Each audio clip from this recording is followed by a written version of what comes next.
বাংলাদেশের ইতিহাসে জুলাই মাস এক নতুন প্রতিরোধের অধ্যায় হয়ে উঠেছে। এই মাসে দেশের প্রতিটি প্রান্তে জনগণের কণ্ঠস্বর শোনা গেছে স্লোগানে, প্রতিবাদে এবং প্রতিরোধে। তবে এই উত্তাল আন্দোলনের এক ব্যতিক্রমী অধ্যায় রচিত হয়েছে বাংলাদেশের একেবারে দক্ষিণ সীমান্তে অবস্থিত কক্সবাজারের উখিয়া উপজেলায়।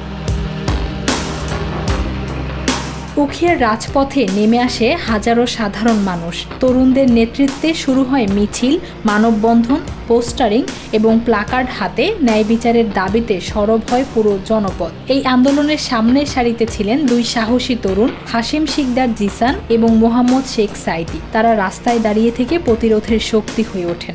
যে এই আন্দোলন পরবর্তীতে সরকার বিরোধী আন্দোলনের রূপ নিতে পারে, তাহলে এখানে যারা নেতৃত্বস্থানীয় রয়েছে আর আমরা থেকে শুরু করে বেশ কয়েকজন শহীদের নাম উত্থাপিত হয়েছে।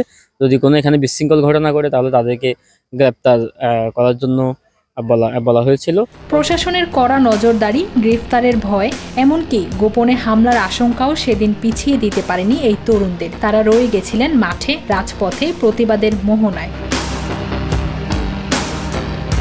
জুলাই আন্দোলন কেবল একটি মুহূর্ত ছিল না, তা ছিল এক চেতনার জাগরণ, এক সীমান্ত প্রতিরোধের ইতিহাস।